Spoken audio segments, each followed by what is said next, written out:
But why did it take 5 years for investigators to circle back? It's worth taking a step back and looking at a timeline of the events before and after the murders, with new details filled in by that just-released affidavit. On February 13, 2017, at around 1:30 in the afternoon, 3 girls later came forward to police to say they saw a creepy man in jeans and a blue jacket in the area of the bridge near Delphi. In his own interview with investigators shortly after the murders, Richard Allen admitted to being in the area at that time and seeing 3 young women there. At 1:49 p.m., 13-year-old Abby and 14-year-old Liberty were dropped off by a family neighbor to hike by the bridge. At 2:13 p.m., the girls encountered a man in a hooded jacket on a video later found on Brave Libby's cell phone. One of the girls is heard saying gun before the man orders them down a hill. Police released that full clip back in 2019.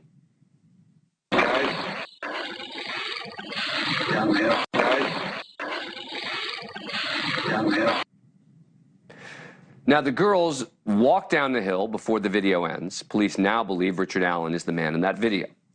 At 3:57 the same day, yet another witness says she saw a pedestrian in blue jeans and a blue jacket with mud and blood on his clothes. Allen had told police back in 2017 that he left the area around 3:30.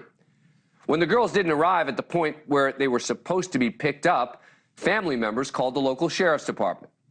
The next day, February 14th, volunteers discovered the girls' bodies in nearby woods.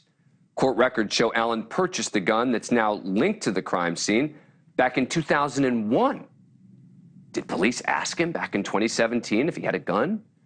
Did they look into whether he was registered to own a .40 caliber pistol that might match the unspent bullet found at the scene?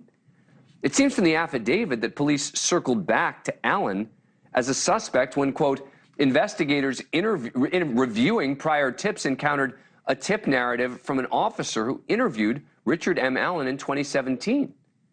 The affidavit states detectives spoke to Allen again on October 13, 2022. They executed the search warrant the same day and found the gun, which a lab later matched to the unspent bullet found at the scene. So again, why did it take 5 years for them to circle back to Allen?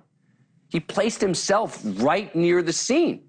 He generally matches the description of the man seen in Libby's cell phone video and subsequent sketches authorities have released over time. Now, I'm sure there's a lot more information we're not getting from the affidavit here, but I just don't get it. Joining me now is Cain and Kevin Greenlee, co-hosts of the Indiana-based weekly investigative podcast Murder Sheet. They've been following this case very closely.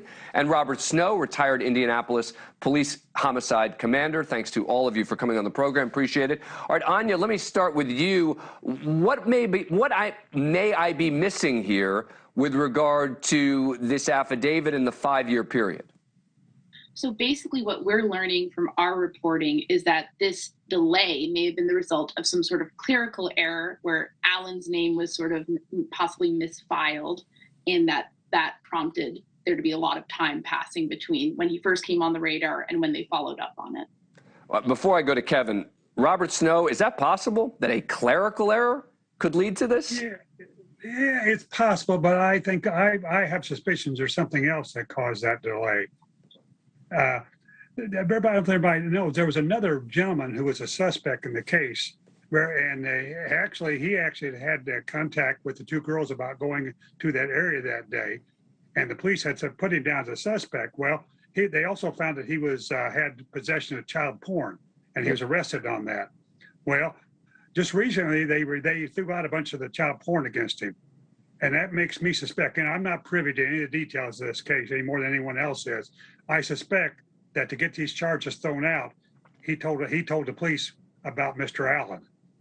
And I think that's why they just come back around to him. All right, Kevin Greenlee, what do you make of that theory?